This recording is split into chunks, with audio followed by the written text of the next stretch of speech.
Hora H do Agro. Olá, bem-vindos a mais um Hora H do Agro. Eu sou a Mariana Grilli e nós estaremos juntos na próxima hora falando sobre as principais notícias do agronegócio. No programa desta semana, nós vamos mergulhar no acordo Mercosul-União Europeia e entender a repercussão em diferentes setores do agro. E ainda traremos informações sobre a colheita da soja que começa no Mato Grosso e as cotações atuais dos grãos. Então fique por aí, porque o Hora H do Agro está só começando. O acordo entre Mercosul e a União Europeia deve ser assinado neste sábado em Assunção, no Paraguai. Nós vamos te lembrar aqui, então, que esse é o maior acordo entre blocos do mundo, envolvendo 720 milhões de pessoas e 22 trilhões de dólares de mercado. Isso dados aí do Ministério do Desenvolvimento, Indústria, Comércio e Serviços, que a gente chama de MDIC. Brasil, Argentina, Paraguai, Uruguai e mais recentemente a Bolívia, então que entrou no Mercosul ali, devem fazer negócios com os 27 países da União Europeia. A gente está falando dos 27 países aí ricos do mundo, né? Diante da expectativa, o ministério conduzido pelo vice-presidente Geraldo Alckmin lançou o painel de oportunidades Mercosul-União Europeia. E aí a gente pode ver na tela então que é uma plataforma digital, reúne dados do comércio então entre os dois blocos, e esse painel permite identificar as oportunidades criadas pelo acordo comercial firmado entre os dois países, aliás, entre os dois blocos, né, Mercosul e União Europeia. Durante o programa Bom Dia Ministro, produzido pela EBC, Alckmin falou rapidamente sobre a necessidade de ampliar a logística para as exportações, que é um assunto antigo do agro, e também ampliar aí o horizonte de expansão, né, de outros acordos comerciais. Vamos conferir. É preciso avançar mais ainda em logística. Por isso, a ferrovia tem um papel muito importante para a gente poder chegar mais rápido aos portos com menor custo, e os acordos internacionais. Quando eu não faço um acordo internacional, não é que eu estou parado, eu estou andando para trás.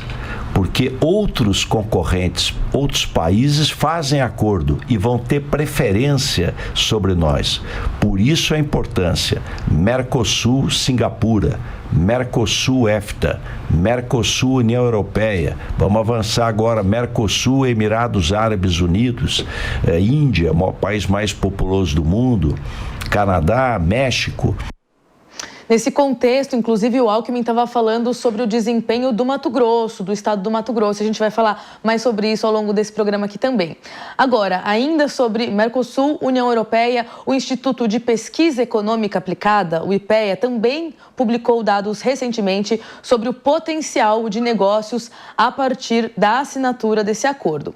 O pesquisador José Eustáquio Vieira conversou conosco e compartilha os dados do estudo. Os resultados indicam ganhos econômicos líquidos para todas as regiões envolvidas, mas de forma assimétrica. O Brasil aparece como o principal beneficiado em termos relativos. Entre 2024 e 2040, o PIB brasileiro deverá crescer cerca de 0,46%, acima do cenário base, o que equivale a aproximadamente 9,3 bilhões de dólares adicionais. Além disso, observa-se um aumento do investimento da ordem de 1,5%, crescimento do salário real de cerca de 0,4% e um ganho de bem-estar econômico estimado em 0,18%, refletindo uma melhora de comércio e redução dos custos envolvidos em nossa economia. No comércio exterior, as exportações brasileiras devem crescer algo em torno de 3%, o que representa um ganho acumulado de 11,6 bilhões de dólares até 2040. As importações, por outro lado, poderão crescer também em cerca de 3%, sobretudo nos primeiros anos, quando ocorrerá a maior parte da retirada tarifária. Este movimento provoca uma piora temporária do saldo comercial no curto prazo, com uma perda acumulada de cerca de 6,5 bilhões de dólares até 2030. No entanto, no médio e no longo prazo, o saldo comercial se recupera e encerra o período com um superávit próximo de 300 bilhões de dólares. Do ponto de vista setorial, o agronegócio é o principal setor a ser beneficiado, com crescimento da produção de 2%, o que equivale a aproximadamente 11 bilhões de dólares. Embora os números do IPEA mostrem benefícios para o agro em geral, né, a gente tem que lembrar que o agro tem vários setores, é dividido ali, né, em várias camadas. Então, esse acordo entre Mercosul e União Europeia reflete de formas diferentes em cada setor do agronegócio. Nós ouvimos os setores de café, carne e máquinas agrícolas ao longo dessa semana. Você confere na reportagem de Matheus Lopes e Luísa Cardoso. Apesar do acordo entre o Mercosul e a União Europeia não envolver somente o agronegócio, este foi o ponto mais sensível ao longo das décadas de negociação do livre comércio. Uma parte dos produtores europeus protagonizou diversos protestos recentemente, alegando que seria prejudicada com a entrada de produtos sul-americanos mais competitivos. Os países da União Europeia deram aval ao acordo com o Mercosul, bloco que reúne Argentina, Brasil, Paraguai e Uruguai. O próximo passo é a assinatura por ambos os blocos, que deve ocorrer neste sábado. Para valer, o tratado ainda terá de ser aprovado nos congressos dos países sul-americanos.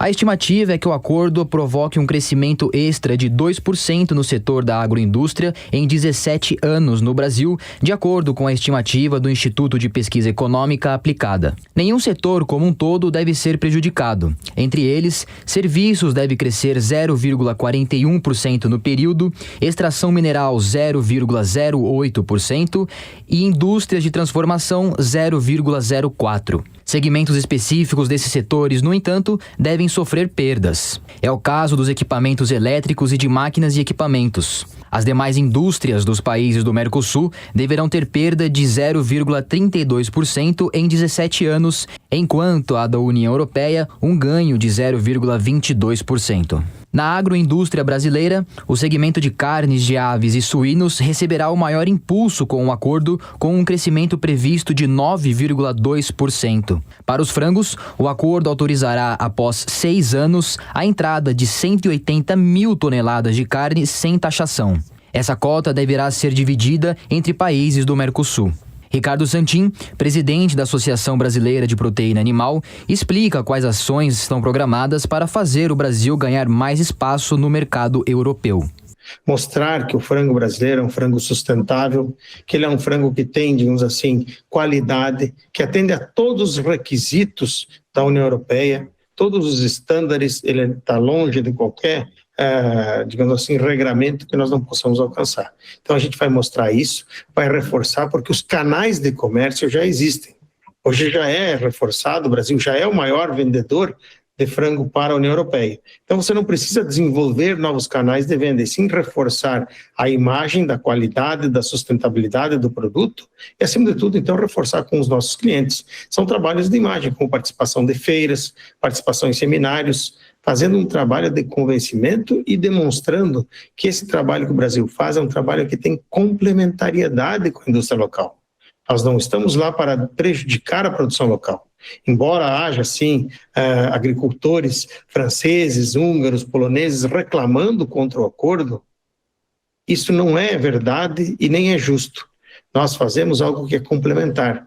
Para que a Europa pudesse produzir localmente aquilo que ela compra do Brasil e compra, por exemplo, o peito de frango, ela teria que produzir 3 vezes mais de carne de frango, que poderia até desequilibrar a própria produção. Outros produtos do agro também serão beneficiados, como o café, cuja tarifa de 9% será zerada em 4 anos, e o limão em 7 anos. Segundo o diretor-geral da Secafé, Marcos Matos, apesar do Brasil se destacar, ainda precisa correr atrás para se tornar referência mundial. Quando a gente olha, considerando que nós somos os maiores produtores, os maiores exportadores, segundo o maior consumidor da bebida, nós somos cerca de 40% do market share do mundo.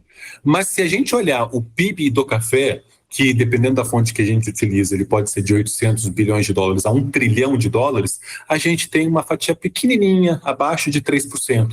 Ou seja, nós temos que pensar nossa liderança está consolidada, a gente é líder, mas a gente precisa avançar na agregação e ser uma plataforma de todos os cafés. Falou em café, tem que pensar em Brasil para todos, cápsulas, cafés solúveis, cafés verdes, cafés sustentáveis, rastreáveis, cafés de qualidade, cafés especiais, então, tudo o Brasil tem que ser referência. E aí a gente pode avançar. E quando a gente olha cafés específicos como o solúvel, aí sim a gente tem realmente um problema de competitividade, porque os nossos concorrentes, como citamos aqui o Vietnã, já tem acordos comerciais. E isso para nós, o que vimos aqui no Acordo Europeia Mercosul, também é uma lição para o Brasil, porque ele também pode fazer acordos bilaterais, não só depender do grande bloco Mercosul, que é mais lento, mas produto a produto, cotas, ele pode fazer. Veja o que o Chile faz. E a gente pode se inspirar nessa forma. Na indústria de transformação, o setor de calçados é o principal beneficiado, com um crescimento estimado de 3,2% em 17 anos, impulsionado pela eliminação gradual das tarifas de importação europeias. Em contrapartida, máquinas e equipamentos devem registrar retração de 1% no mesmo período. Já o segmento de eletroeletrônicos apresenta projeções distintas. Enquanto equipamentos elétricos devem recuar 1,6%, eletrônicos podem crescer 0,3%. O acordo prevê prazos mais curtos para a eliminação das tarifas sobre produtos brasileiros exportados para a União Europeia e períodos mais longos para a abertura do mercado brasileiro às importações europeias, o que pode influenciar a competitividade do setor ao longo do tempo. É o que explica José Veloso, presidente executivo da Associação Brasileira da Indústria de Máquinas e Equipamentos. Então pode ser uma grande oportunidade de nós ampliarmos as exportações de bens manufaturados aqui do Brasil. No entanto, nós precisamos fazer a lição de casa, nós precisamos melhorar a competitividade da indústria nacional. O Brasil precisa remover os itens que compõem o custo Brasil, para não transformar uma grande oportunidade em um risco de perda de faturamento, de queda de atividade. Né? Então, o que é colocado agora é a obrigação que o país tem de fazer a sua lição de casa para nós aumentarmos as nossas exportações. A tarifa de importação de máquinas e equipamentos, ela vai se reduzir a zero de 10 a 15 anos. 60% vai reduzir em 10 anos e outros 30% vai reduzir em aproximadamente 15 anos. Apesar do potencial positivo para a agropecuária brasileira, o setor se diz preocupado com as salvaguardas que foram aprovadas pela União Europeia. Os pontos poderiam limitar as exportações do Mercosul, mas não chegaram a ser discutidos entre os blocos e não fazem parte do texto que deverá ser assinado. Entre eles, está um aprovado pelo Parlamento em dezembro, que autoriza investigações sempre que o preço de um produto do Mercosul for pelo menos 5% inferior ao do mesmo item na União Europeia, ou se o volume das importações isentas de direitos aduaneiros aumentar mais de 5%. Agora que nós já trouxemos os dados e as avaliações setoriais, nós vamos explorar mais o cenário geopolítico. Para isso, eu converso agora com Olímpio Barbante Júnior. Ele é PhD em Políticas Sociais pela London School of Economics and Political Science e coordenador do Observatório da Política Externa e da Inserção Internacional do Brasil. Muito obrigada pela sua participação, Olímpio. A gente já conversou várias vezes, eu sei que você acompanha essa questão de relações internacionais e olha também para o agro, porque estamos exportando, não há como exportar sem se relacionar. Então eu começo te perguntando sobre próximos passos, quando a gente olha então para Mercosul e União Europeia dentro desse acordo que deve ser assinado, então, nesse sábado, né? A gente tem aí esse contexto de que o vice-presidente ministro Alckmin afirmou que a expectativa é de o acordo entrar em vigor no segundo semestre. Até lá, o que acontece? Eu queria a sua ajuda para a gente entender pelo lado aqui, né? pela visão de relações internacionais aqui, o que precisa acontecer no Brasil para o acordo sair, qual que é o trabalho diplomático, inclusive, que o Brasil precisa fazer dentro do Mercosul e também com a União Europeia. Te agradeço de novo pela sua disponibilidade. Pena, eu que agradeço, é um prazer estar com vocês aqui na Jovem Pan. Na Universidade Federal do ABC, nós sim dedicamos uma grande atenção as questões relacionadas à agricultura, à segurança alimentar, tanto do ponto de vista das políticas nacionais, quanto da inserção internacional dessas dimensões para o Brasil. Bom, o acordo com o Mercosul é composto por 2 instrumentos, tá? Um se chama Interim Trade Agreement, né? Ou Acordo Comercial Interino, tá? Ele vai ser aprovado pela União Europeia. Ele não precisa ser ratificado pelos países, mas ele precisa passar pela aprovação da União Europeia e ele é a peça central. Ele inclui tarifas, regras e normas para as compras públicas. O segundo instrumento se chama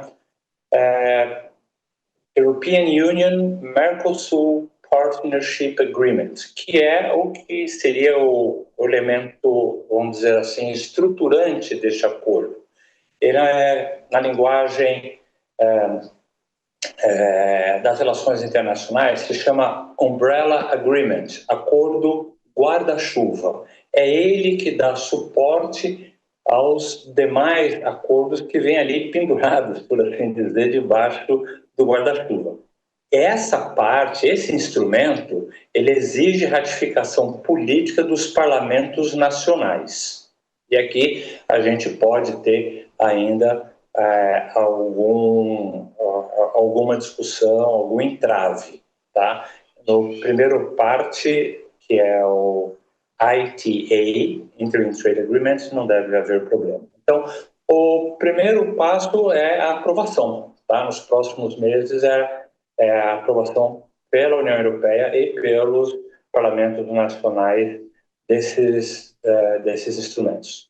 Perfeito. Então, vou aproveitar essa sua explicação e queria entender mais. Quando você fala esse instrumento interino, ele já passa a valer a partir da assinatura deste sábado? Como que a gente pode interpretar isso? E queria entender, claro, então a gente está falando com o agro aqui, no interino, já dá para fazer negócios? O agro já pode ser beneficiado ou é interino, inclusive, nesse sentido de ter algum período também para, enfim, adaptação, outras assinaturas?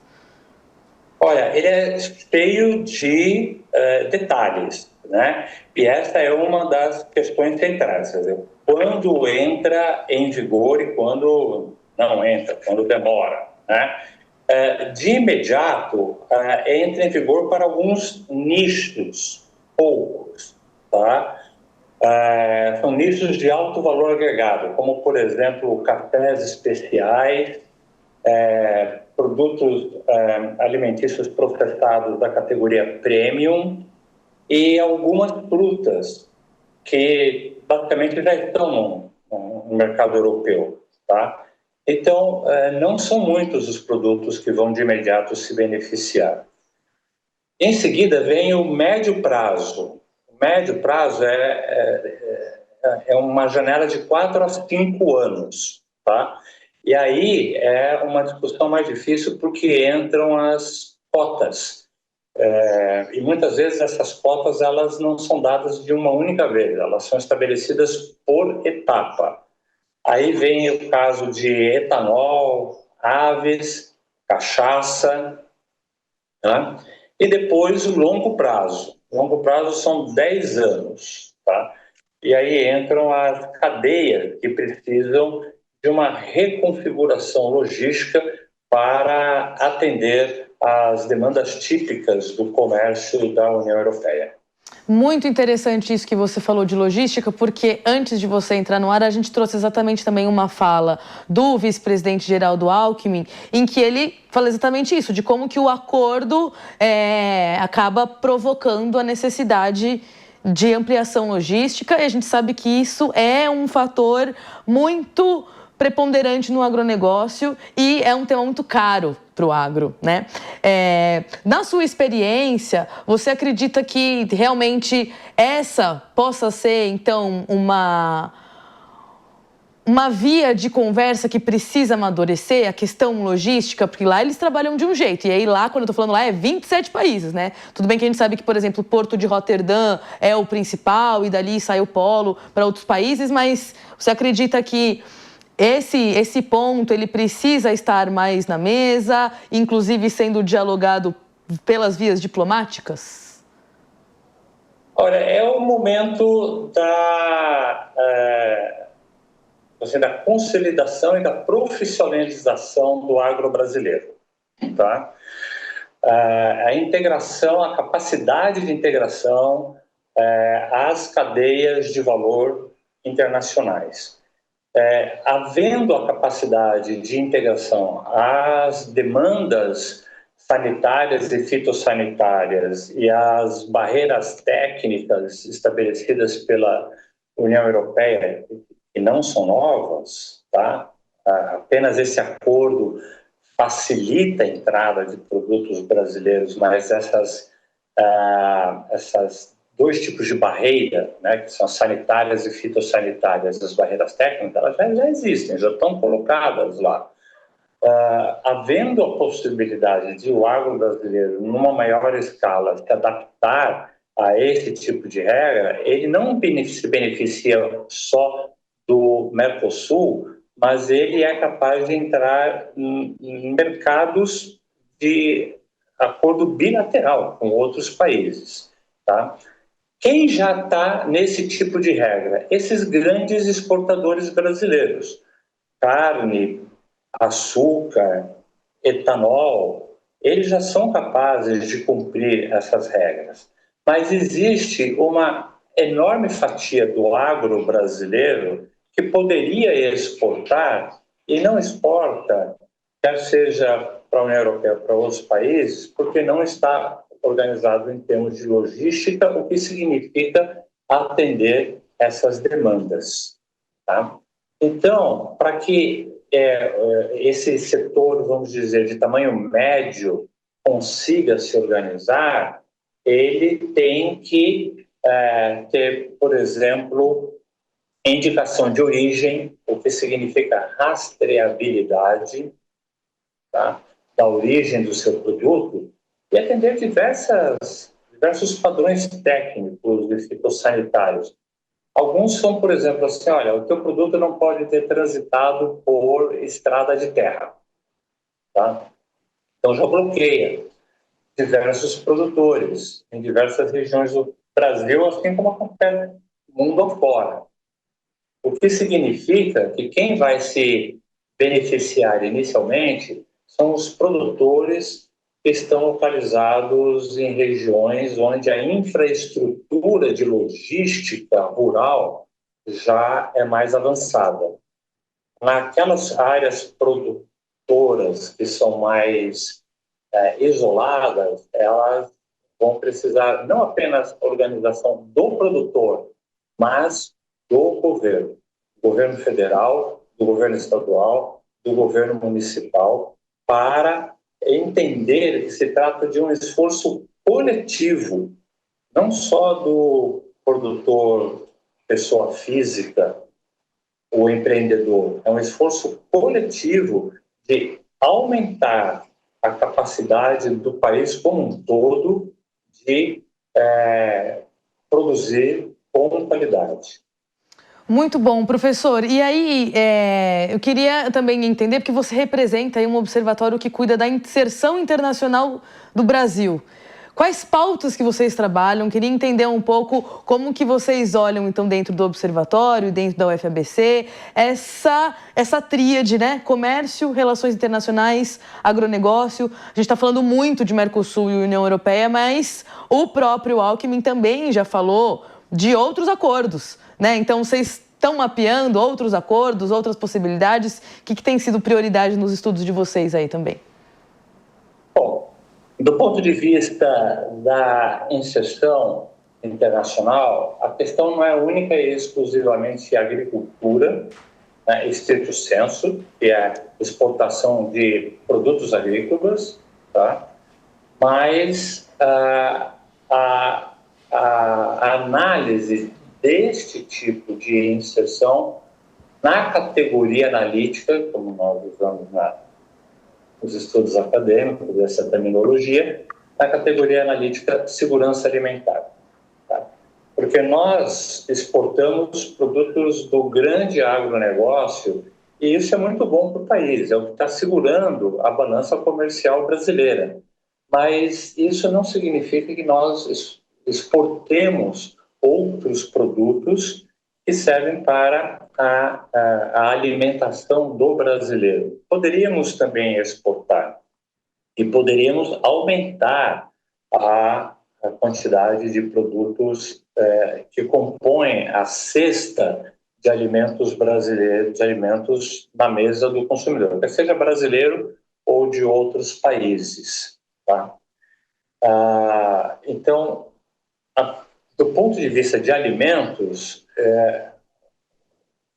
interessa olhar para além da agricultura até que ponto esse tipo de inserção no Mercosul vai ajudar ou comprometer a capacidade de o Brasil ter segurança alimentar. E esse é um problema, porque esse acordo pode sim trazer conflitos do campo e redução da capacidade de produção de alimentos que vão para a mesa do brasileiro. Esse é um dado importante. Uma outra questão, e que vocês precisam estar atentos, que todos nós precisamos estar atentos, é que esse acordo não é só sobre alimentos, ele entra também em mineração. E aí entra os minerais críticos, estratégicos, dos quais fazem parte terras raras. Tá? Um tema que também nós acompanhamos e eu, particularmente, tenho tido oportunidade de fazer algumas contribuições nessa área. Inclusive, a Ursula von der Leyen, ali, presidente da Comissão Europeia, falou na coletiva de imprensa desta sexta-feira, citou minerais e citou também energia limpa, né? Ela fala ali, clean energy. Você acredita que, dentro dos estudos de vocês, quando vocês estão ali falando de segurança alimentar, mas o Brasil também aposta muito na transição energética, ou pelo menos tem olhado muito para essa possibilidade de ser o país da transição energética. Existe também espaço para isso, ou a gente está falando, né? Vamos por partes. Vamos primeiro começar com o que já está mais sólido, que são, enfim, grãos, café, como o senhor trouxe, e depois a gente amadurece, traz inclusive para esse longo prazo de 10 anos, é mais ou menos por aí. Como que o senhor avalia essa questão de energia limpa, que é muito cara para a Europa, a gente sabe disso, né? Bom, se você me permite só esclarecer aquele ponto inicial de que de segurança alimentar e possibilidade de conflitos. Claro. Tá? É o seguinte, vai haver uma restrição do ponto de vista da União Europeia para a compra de produtos que não consigam provar que vêm de áreas que não são de desmatamento recente. Tá? Isso significa que aumenta a demanda pela busca por produção em áreas que já estão desmatadas. A maior parte dessas áreas pode pertencer a proprietários privados, mas podem pertencer também a assentamentos, quer seja do INCRA, assentamentos privados, ou até mesmo do MST, Movimento dos Trabalhadores Rurais Sem Terra, e cooperativas e associações de produtores privados.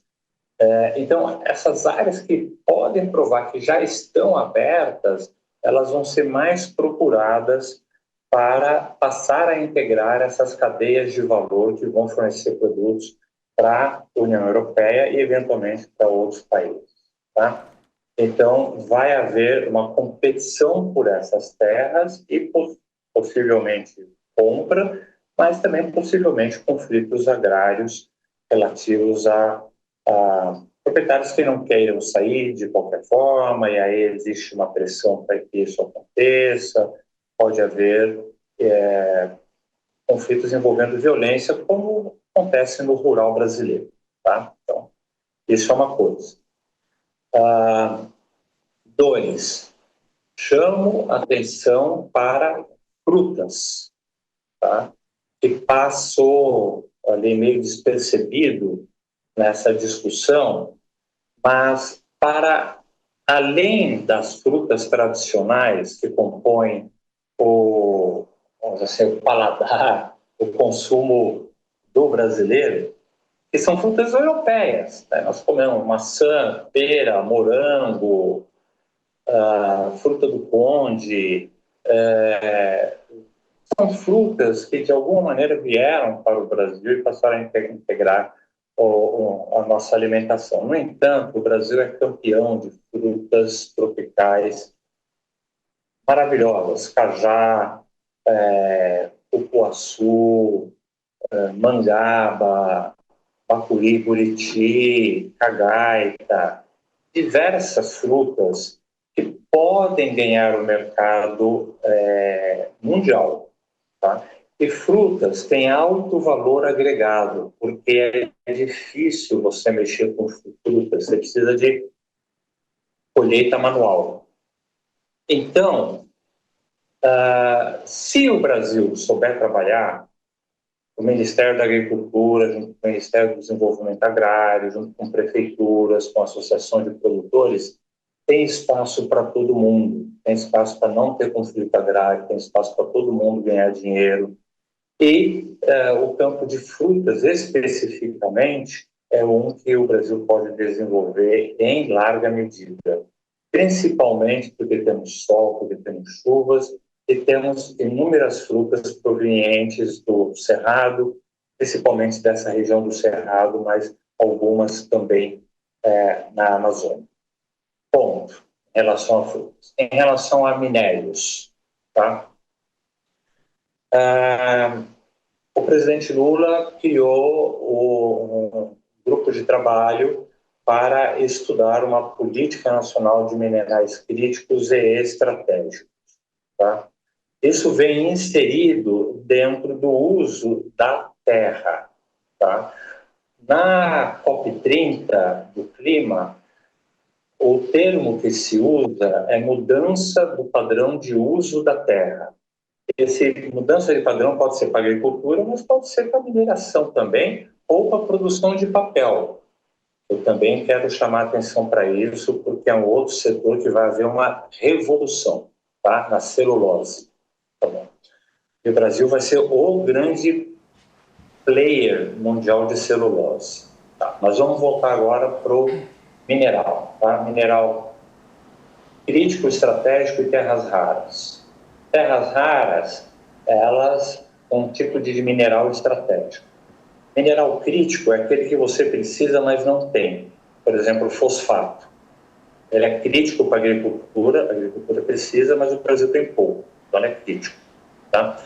O estratégico é aquele que tem uso, e é o caso de terras raras, assim como outros elementos químicos que não são terras raras, como nióbio, manganês, lítio, mas que entram na composição de produtos que são utilizados na transição energética. O elemento principal da transição energética é o ímã de qualidade muito superior ao que nós estamos acostumados a ver. O seu ímã de geladeira, ele dura muito pouco. Nós estamos falando de uma categoria de ímã que leva o nome de permanente, ímã permanente. Ele vai durar pelo menos 80 anos ou mais. Ele tem uma capacidade magnética extremamente superior. E como o ímã em movimento gera eletricidade, e a eletricidade recarrega o ímã, então estamos falando de ímãs permanentes. Tá? É o nome que tem sido utilizado, ainda que eventualmente não sejam indefinidamente permanentes para o resto dos tempos. E aí, só para a gente concluir, mas dentro dessa questão de transição energética, eu pergunto também do ponto de vista de biodiesel, etanol, biometano, todos esses, né, o biogás brasileiro. Você acredita que também exista espaço pelo que vocês têm acompanhado ou, por enquanto, essa transição energética vai ficar muito mais do ponto de vista dessa explicação que o senhor colocou agora, atrelado aos minerais, e a gente não vai estar falando tanto da cana-de-açúcar, do milho, da soja, que dão origem para esses combustíveis? As coisas são integradas, sabe? Né? Porque a transição energética vai requerer eletrificação, e eletrificação, então, exige isso que se chama terras raras, que não são terras, são elementos metálicos associados, no caso do Brasil, a terras, né? E do qual precisa ser separado. Só que isso é um processo químico extremamente poluente. Tá?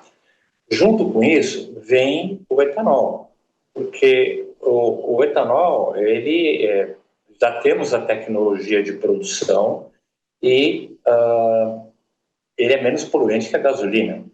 Então, sim, a União Europeia quer importar etanol para uso industrial, mas também para uso de combustível.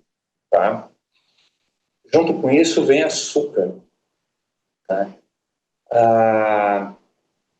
Nós recebemos no ano passado uma visita de alto nível da Academia de Ciências da China.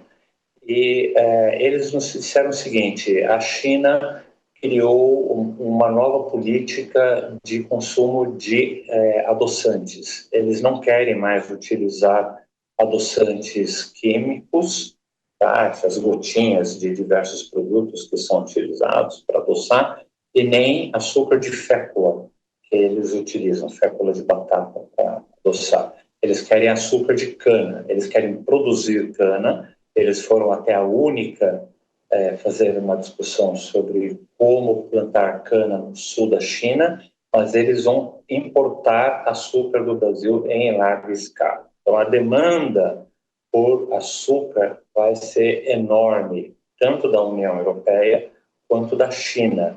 E isso vai implicar uma grande competição pelo uso da terra aqui no Brasil. Tá? E do ponto de vista de biodigestores, que você falou, também é fundamental, porque nós jogamos energia fora. Na produção de gado, né, os excrementos bovinos poderiam ser utilizados para a eletrificação das instalações dos estabelecimentos rurais existentes. Por isso que a terra no Brasil, em estabelecimento rural, ela tem um valor que é cerca de 30% do valor da terra nos Estados Unidos. Por quê? Porque nós não temos estrada pavimentada, porque as instalações rurais são básicas, porque não tem biodigestor, porque não tem eletricidade firme, uma série de fatores, tá? Então, chegou a hora, do ponto de vista da agricultura, da mineração, da agroenergia, de uma maneira geral, se profissionalizar para a gente conseguir atender todos esses mercados, mas fazer o país crescer como um todo. E todos os setores da agricultura crescerem, entendeu? Porque o pequeno produtor, até mesmo o camponês pode se beneficiar. O pequeno produtor de café pode se beneficiar. O médio produtor de tomate no oeste de Minas Gerais, que abastece só Ribeirão Preto, ele pode também se beneficiar e começar a ser exportador. E o grande exportador pode exportar ainda mais. Ou seja, tem espaço para todo mundo. Tem mercado para todo mundo. É isso. Olímpio Barbante. Olímpio Barbante Júnior, eu te agradeço muito pela participação. Ele é coordenador do Observatório da UFABC. Te agradeço as explicações e você deu vários insights para a gente, inclusive, continuar apurando aqui. Então, a gente está falando, como você trouxe, então, aumento da produção de celulose, olhar com cuidado a questão das frutas. Inclusive, fica o convite para você que não assistiu o Hora H do Agro na semana passada. Nós conversamos com a Abrafrutas aqui também sobre o acordo. e China demandando mais açúcar. Então, obrigada por esses insights valiosos aqui também. Fica o convite para você voltar em outras oportunidades, professor. É um prazer. Muito obrigada. Até lá. Obrigado. E no próximo bloco nós vamos falar sobre as cotações das commodities para essa safra e a expectativa da colheita de soja, que já começou. Então não sai daí, porque é rapidinho.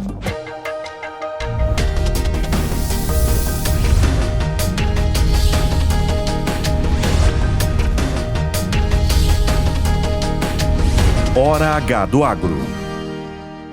Agora, quem dirige um BYD tem mais que tecnologia e inovação ao volante. Tem também a Classic Pan FM 76.7 disponível na faixa estendida dos novos modelos da marca. Com som impecável e os maiores clássicos de todos os tempos, a Classic Pan torna cada viagem ainda mais especial. E no seu BYD, você escuta tudo com a melhor qualidade. Se você tem um BYD mais antigo, leve na sua concessionária para fazer um update da mídia e ouvir a Classic Pan. Estamos também no app da Panflix, é só baixar para escutar os maiores sucessos. Na rua ou na estrada, a Classic Pan FM 76.7 te acompanha. Jovem Pan e BYD, com você onde estiver. Toda semana, 4 mulheres especialistas se reúnem. Esse é o Linha de Frente, sábado, 6 da tarde, na Jovem Pan.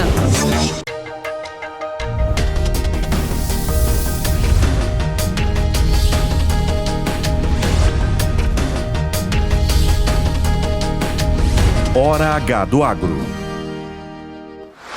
Estamos de volta com Hora H do Agro aqui na Jovem Pan News. E no começo dessa semana, os contratos da soja fecharam em forte baixa na Bolsa de Chicago.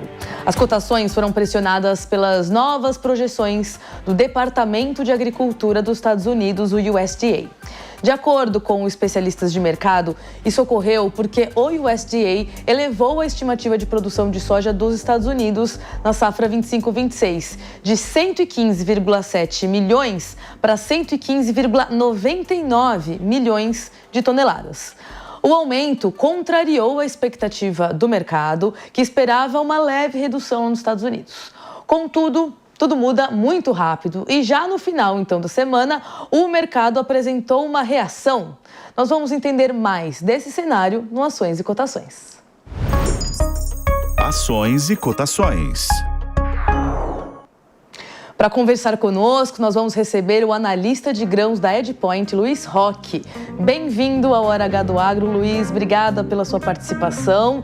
E é isso, nós vimos aí o impacto da safra americana para os preços da soja brasileira essa semana. O produtor já está acostumado com esses reflexos, mas eu queria trazer um pouco, então, da sua avaliação, se isso deve pesar e se outros fatores também aí estão no meio dessas cotações do preço atualmente. Obrigada de novo. A todos, obrigado pelo convite mais uma vez. Bom, de fato, né, como tu colocou, a gente teve uma redução no preço da soja lá em Chicago nesse início de semana, mas agora, né, mais para o final da semana, a gente viu uma recuperação. Muito dessa recuperação veio de uma proposta, né, que já vem há um tempo se arrastando lá nos Estados Unidos, que é em relação à mistura de biocombustíveis, né, o equivalente ao nosso B15 hoje aqui no Brasil, né, a mistura obrigatória de biodiesel ao diesel fóssil, né. E a proposta que está correndo por lá, que deve ser confirmada até o final de março, conforme foi comentado nessa semana, é de um aumento expressivo, de um aumento de 55%, mais de 60% talvez, da mistura. Então isso trouxe um suporte para preço que, como tu colocou, vinha caindo, né, diante de um USDA que foi baixista, porque o USDA elevou a produção norte-americana e elevou os estoques norte-americanos, então o mercado não esperava por isso, o mercado esperava inclusive por corte de produção e praticamente a manutenção dos estoques, então isso trouxe um tom baixista, mas essa proposta da EPA, que a gente chama lá, né, a Agência Ambiental Norte-Americana, trouxe algum suporte. Obviamente a gente tem outros fatores, né, principalmente agora, o que pesa no mercado, no meu entender, é principalmente a produção brasileira que está começando a entrar. A gente está com a colheita começando no Brasil, a gente já tem máquinas nos campos aí do Paraná, do Mato Grosso, que foram os primeiros estados a plantarem a soja lá no ano passado, e a gente está caminhando para uma produção muito grande, uma produção provavelmente recorde. Então, hoje, nós trabalhamos aqui na Redpoint com uma produção de 178 milhões de toneladas e o viés é positivo, ou seja, podem haver ajustes positivos ainda, porque o clima em dezembro foi muito favorável, né, em praticamente todo o país. Nesse ano, é importante destacar, a gente tem a recuperação, né, ou está vendo a recuperação das lavouras do Rio Grande do Sul, e o Rio Grande do Sul é um estado muito importante, é o terceiro ou o quarto maior estado produtor, dependendo do momento da safra. E nesse ano, tudo leva a crer que o Rio Grande do Sul vai ter uma recuperação frente às perdas dos últimos anos e vai contribuir, né, para aumentar a produção brasileira, que deve bater um novo recorde. Então, o viés é muito positivo, a produção brasileira deve ser muito grande, deve bater um novo recorde, e principalmente isso pesa nas cotações. Só para a gente ter uma ideia, no final de 2025, ou seja, 15, 20 dias atrás, a gente estava com preço lá em Paranaguá de 141, 142. Agora, nesse momento, os preços já estão sentindo esses fatores que eu comentei, especialmente a entrada da safra, e já estão se aproximando de 130 na base Paranaguá, então já mostrando uma pressão sazonal de entrada de safra aí, pesando sobre as cotações. Mas aí a gente está falando, então, pelo que vocês estão acompanhando na Redpoint, como que está o fluxo do fechamento desses contratos, então? O produtor está vendendo mais a 142 ou mais a 130? Como que está também essa velocidade do que está sendo colhido agora, que a gente sabe que foi comercializado lá atrás, é claro, mas para quem não comercializou, como que tem sido esse apetite, então, do produtor? Queria que você trouxesse também essa análise, exatamente porque com a colheita da soja avançando, e a gente tem expectativas aí de novo de uma super safra, a gente sabe que essa conta da calculadora aí faz toda a diferença para o produtor, né? Sem dúvida, o produtor que não negociou até o final do ano passado, naturalmente, o que tem necessidade de negociar agora está começando a pegar preços mais baixos. E se a gente olhar um pouquinho mais para frente, já pensando ali em março ou até mesmo maio, que são os próximos vencimentos dos contratos lá em Chicago, né, que balizam as nossas cotações aqui dentro, a gente já tem preço abaixo de 130, 128, 129, dependendo do momento, dependendo do vencimento. Então, a tendência, de fato, nesse momento, né, pelo menos de uma forma macro, e nesse momento, obviamente, né, falando especificamente desse momento, é de preços mais baixos ali na frente, especialmente com a colheita da soja aí pressionando os preços. Então, o fluxo, nesse momento, está um pouco mais lento. Os produtores estão vendo o preço cair e estão tentando segurar a soja. Mas a gente sabe que tem muitos produtores que têm necessidades, têm contas a pagar aí no primeiro trimestre ou no primeiro semestre, né, do ano, e naturalmente tem que avançar um pouco nas negociações, embora o mercado não esteja oferecendo preços muito atrativos. Mas, de fato, se a gente comparar esse momento do ano agora, esse início de 2026, com as últimas semanas ou os últimos meses de 2025, o ritmo de comercialização está mais lento, exatamente porque o produtor está pegando um preço mais baixo do que ele estava vendo lá atrás.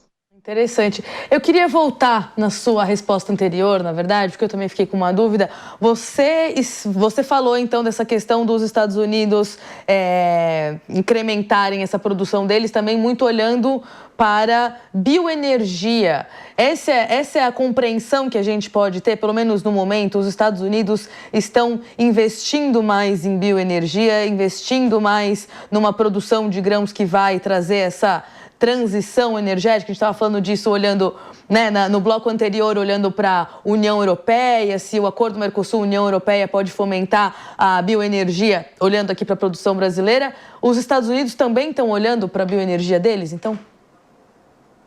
Estão olhando sim, eu acho que especialmente nesse momento, né, que a gente passou por uma guerra comercial, de alguma forma ainda está dentro de uma guerra comercial, né, em nível mundial, com os Estados Unidos aí aplicando tarifas e recebendo tarifas recíprocas de vários países. Eu entendo que o governo Trump, né, está tentando compensar um pouco o produtor norte-americano, né, que perdeu bastante no passado, né. A gente sabe que as exportações norte-americanas caíram em 2025, né, estão se recuperando agora com a China voltando a comprar, mas ainda assim o volume, né, está bem abaixo de anos anteriores. Então, eu entendo que faz parte do plano norte-americano do presidente Donald Trump de compensar o produtor norte-americano por conta dessas perdas aí que ele teve no passado. Então, sim, os Estados Unidos estão avançando também nessa questão bioenergética, assim como, né, praticamente todo mundo. Isso é muito importante, isso veio para ficar de alguma forma nesse mercado de óleos vegetais, mercado de oleaginosas, porque é um vetor importante no lado da demanda, ajuda bastante a demanda interna dos principais países produtores, caso do Brasil, caso dos Estados Unidos, E é um vetor importante, tanto que aqui a gente tem o B15, provavelmente pode ter o B16 nesse ano ainda, e isso ajuda a gente manter um certo suporte nas cotações, porque aumenta a demanda, né, e diminui um pouco os estoques. Então, tirando um pouquinho do excesso de oferta.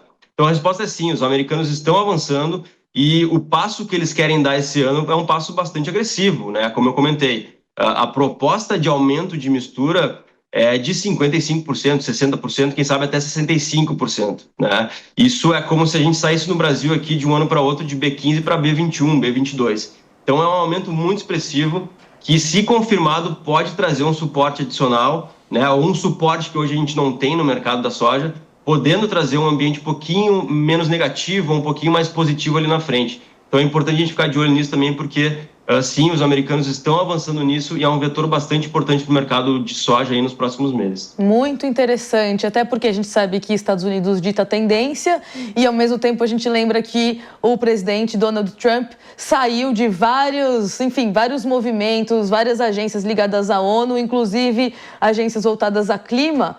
Quando ele faz esse tipo de ação, a gente entende que é mercadológica, mas para os olhos do mundo isso também tem a ver com a agenda climática, né? Interessante da gente acompanhar. E só para encerrar, queria saber se você traz algum outro destaque de grãos sem ser soja, o que o produtor está prestando atenção no campo, o que vocês da EdgePoint podem ajudar a gente também a compreender de outros grãos que não sejam aí o principal aqui para o Brasil.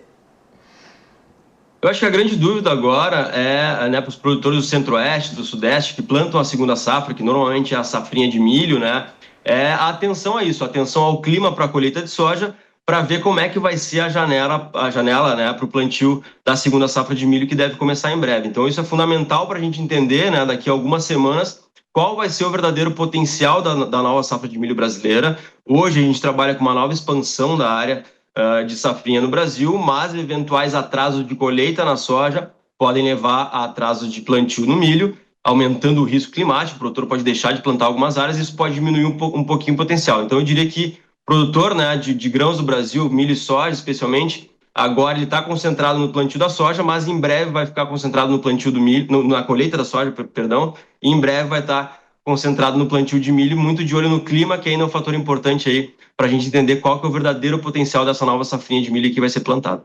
Pois é, safrinha que ficou como apelido, porque já virou safrona, a gente sabe disso, e essa emoção de milho seguido de soja, que também pega produtor toda a safra, todo ano, por isso que a gente acompanha aqui e traz vocês para ajudarem a gente a analisar. Luiz Roque, analista de grãos da EdgePoint, obrigada pela participação, viu? Obrigado pelo convite, até a próxima.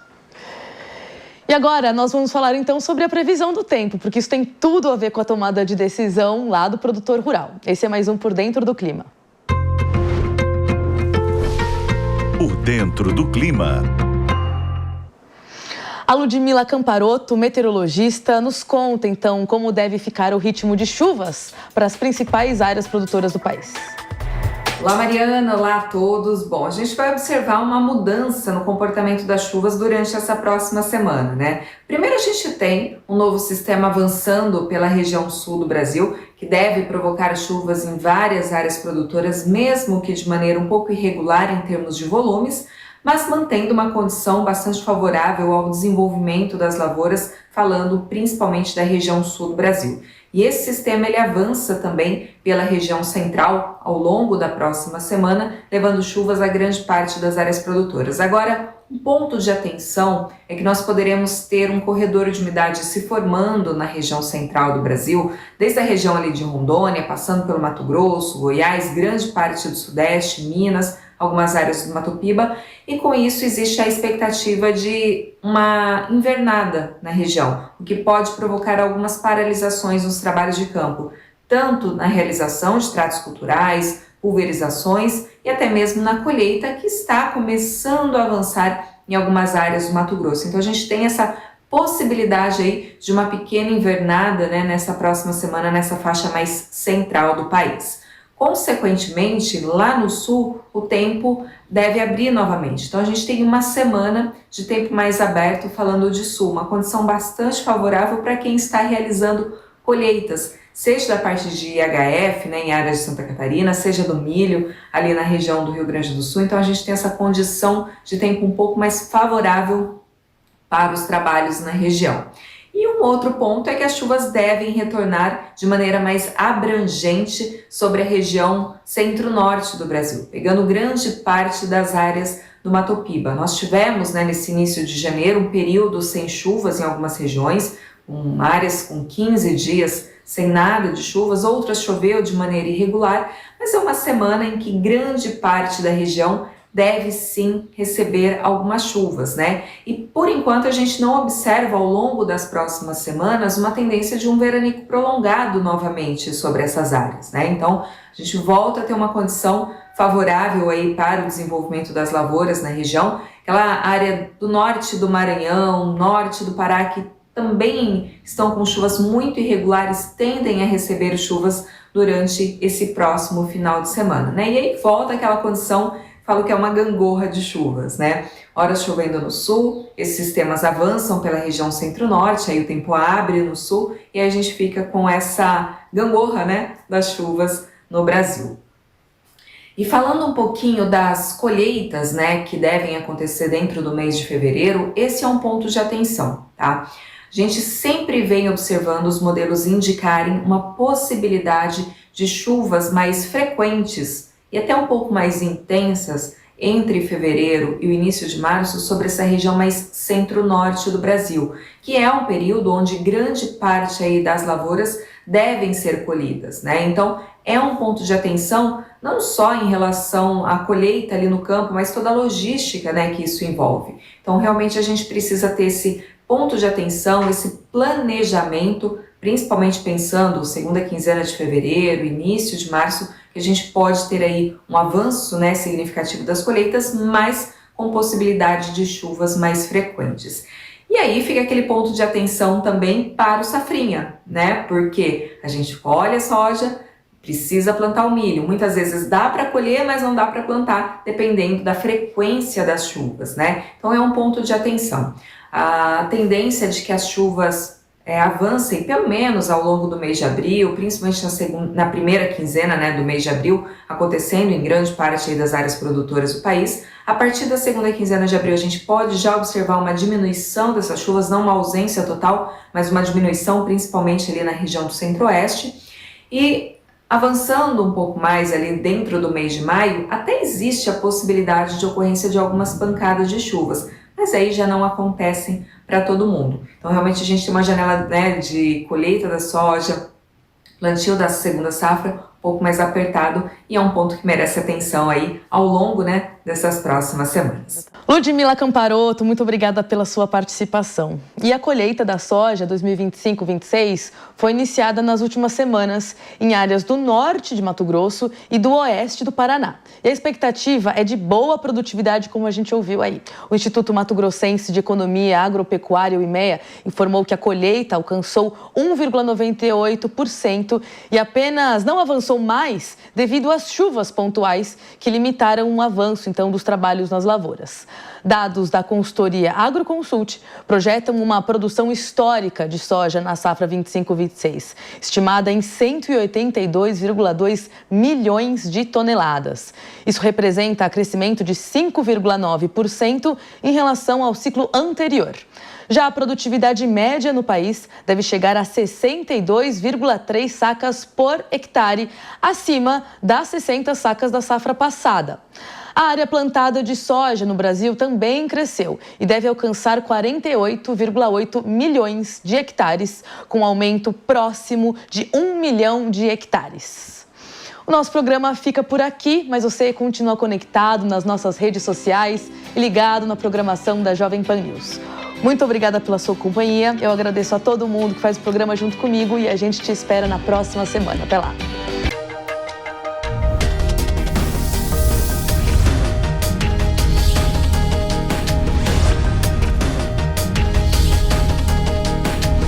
Hora H do Agro. A opinião dos nossos comentaristas não reflete necessariamente a opinião do Grupo Jovem Pan de Comunicação. Realização Jovem Pan.